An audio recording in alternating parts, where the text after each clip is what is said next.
ያለንን ፕሮዳክት እንዴት አድርገን ነው መሸጥ ያለብን?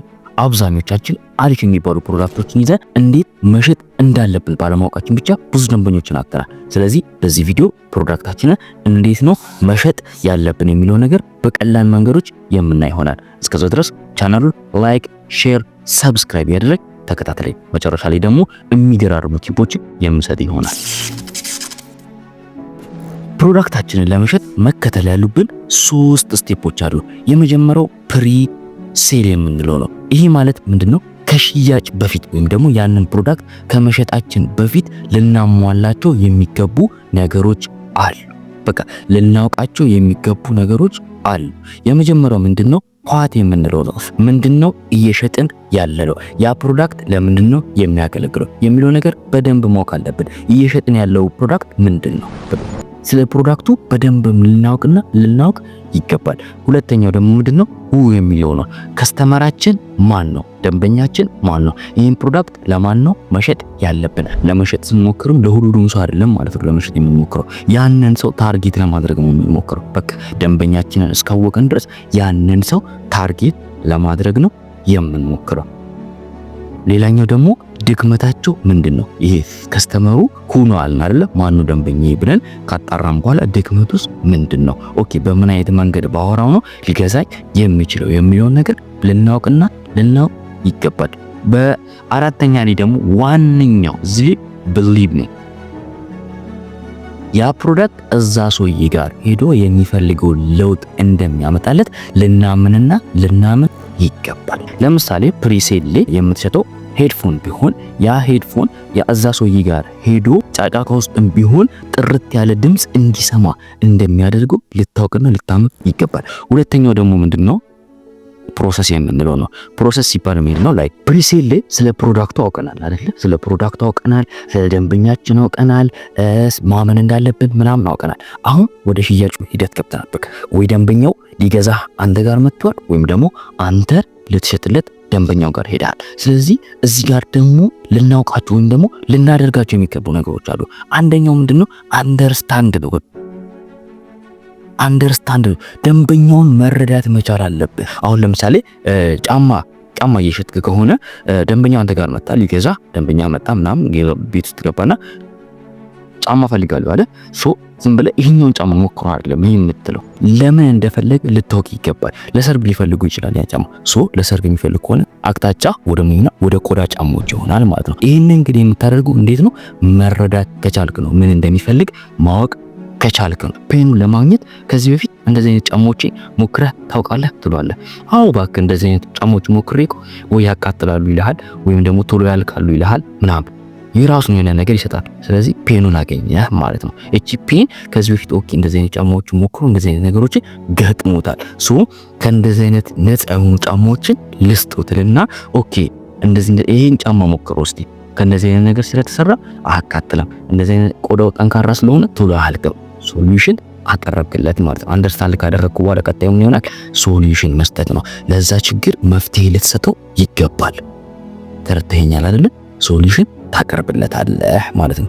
ኦኬ ሶዩ ከዛ በኋላ የሰጠኸውን ሶሉሽን ይቀበለዋል ማለት ነው። ከዛ ከሶሉሽኑ ቀጥሎ ምንድነው የሚሆነው?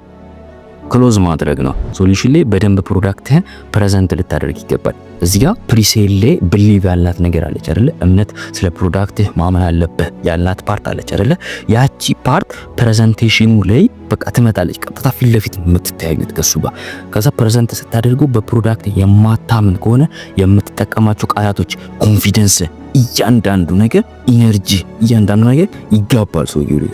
ይሄ ኦኬ ፕሮዳክቱን በጣም ይተማመናል ልሞክሩ ይላል ማለት ነው። ነገር ግን ኢነርጂ ዳውን ከሆነ ብሊቭ ለፕሮዳክት ያለ እምነት የወረደ ከሆነ እስቲ ምናምን ብሎ እንዲጠራጠር ነው የምታደርገው። ስለዚህ ፕሮዳክቱ በጣም ተማምነህ ፕሬዘንት ሊታደርግ ይገባል ማለት ነው። ከሌላኛው ደግሞ ምንድነው? ክሎዚንግ ነው ያለው። ክሎዝ በቃ ሰውየው እሺ አድርግልኝ እስኪልህ አትጠብቅ፣ ወይም ደግሞ እስኪ ስጠኝ እስኪልህ ምናምን እንዳትጠብቅ። እሺ በራስህ የትኛውን ላድርግልህ፣ ለአንተ ግን ይሄኛውን ብትወስደው ይሄኛው ሪኮመንድ አድርግልሃለሁ ብለህ ሪኮመንድ አድርገው። ሪኮመንድ ስታደርገው ሰውየው ምንድነው መስሎት የሚታየው? ኦኬ ችግሩን ተረድተኸዋል። ለዛ ችግር ሶሉሽን እየሰጠኸው እንደሆነ እንዲረዳ ነው የምታደርገው። በቃ እንደተረዳኸው እንዲገባው ነው የምታደርገው።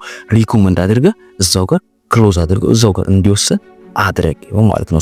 የሽያጭ ሂደት ባጭው ይሄን ነው የሚመስለው። ሶስተኛው በቃ አፍተር ነው በቃ ወይ ሪጀክት ነው የሚያደርገው ወይም ደግሞ አሴፕት ነው የሚያደርገው። ወይ ገዝቶ ይወጣል ወይም ደግሞ በቃ ሪጀክት ነው የሚያደርገው። እዛው ጋር አይ ይቅርብ ይልሃል ወይም ደግሞ እሺ አድርግልኝ ብሎ እዛው ጋር ጨረሳችሁ ምናምን ልትለያዩ ትችላላችሁ። ሪጀክት ሲያደርግ የሚሰጥህ ምክንያቶች አሉ። አንድ ምክንያት ዋጋህ ውድ ነው ሊልህ ይችላል። ሁለተኛ ደግሞ ደውልልሃለሁ ሊልህ ይችላል። ሶስተኛ ደግሞ ጥያቄዎችን ሊጠይቅህ ይችላል። ጥያቄዎችን ሊጠይቁ አስብበታለሁ ሊልህ ይችላል። ለመጀመሪያው ዋጋህ ውድ ነው የሚልህ የሰጠኸው ቫልዩና ያወጣለት ዋጋ አይመጣጠንም እያለህ ነው። በቃ ዋጋ በጣም ትልቅ ነው ከሰጠኸው ቫልዩ እያለህ ነው። ይሄ ማለት ምንድነው? ፕሬዘንቴሽን ላይ ችግር አለ ማለት ነው።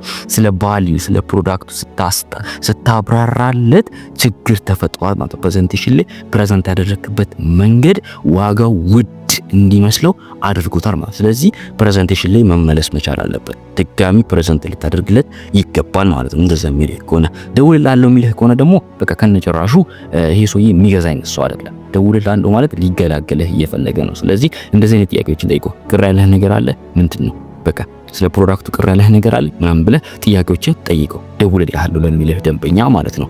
ሌላኛው ደግሞ ሶስተኛ ላይ ምንድን ያለው ጥያቄ የሚጠይቅ ሰው ከሆነ ጥያቄ የሚጠይቅ ሰው የሚገዛ ሰው ነው። ስለዚህ እሱን ሰው ጠበቅ አድርገህ ለመያዝ ሞክር። ለዛ ነገር ኢንተረስት ያለው ሰው ስለሆነ ማለት ነው።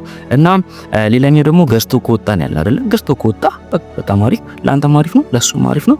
ሰው ገዝቶ የሚወጣን ሰው ደግሞ ምንድነው ማድረግ ያለብህ? ፎሎ አድርገው። ሌላ ቀን ተመልሶ ሲመጣ ምን ታደርገዋለህ? ያ ፕሮዳክት እንዴት ነበር? በቃ ፋሚሊነትን ፍጠር። ገብቷል አይደል? የስልክ ቁጥሩን ምናምን ካለ ደውለህም ሊሆን ይችላል። እንዴት ሆነ ያ ፕሮዳክት አሪፍ ሆነልህ ምናምን ብለህ ጠይቁ። ይሄ ፋሚሊነትን እንድትፈጥር ያደርጋል። መጨረሻ ላይ እነግርሃለሁ ያልኩ ቲፖችም ከነሱ መካከል አንዱ ነው። ሊዶችን ኮሌክት አድርግ። ሊዶችን ኮሌክት አድርግ ማለት የደንበኞችህን መረጃ ሰብስብ። ኢሜል ሊሆን ይችላል፣ ስልክ ቁጥር ሊሆን ይችላል። ከሰበሰብክ በኋላ በቃ አላስፈላጊ የሚባሉ ቴክስቶችን ዝም ብለህ ላክ። ሞርኒንግ ቴክስት ሊሆን ይችላል። ነገር ግን የብራንድ ኔምህን ስም ወይም የድርጅትህን ስም ከታች አስቀምጥ አብረኸው ማለት ነው። ሞርኒንግ ሜሴጆችን ልከህ ከእንደዚህ በቃ አለቀ። ይሄ ቤተሰብነትን ፊል እንዲያደርጉ የሚያደርግ ነው። ሁለተኛው ቤተሰብነትን እንዲፈጥሩ አድርግ ነው። ፋሚሊነት በቃ ሲመጡ እንደ ፋሚሊ ተቀበላቸው፣ ፈገግ ብለህ ምናምን። እነዚህ ነገሮች በቃ እድሜ ልክ አንተ ጋር እንዲቆዩ ከሚያደርጉ ነገሮች ውስጥ አንዱ ነው ማለት ነው። ሶ የሴልስ ሂደት ባጭሩ ይሄንን ይመስላል። ጥያቄ ካለ መጠየቅ ትችላለህ። የተለያየ አስተያየትም መስጠት ከፈለክ መስጠት ትችላለህ። ቻናሉን ደግሞ ሰብስክራይብ ካላደረግ ሰብስክራይብ ማድረግህ እርግጠኛ ሁን።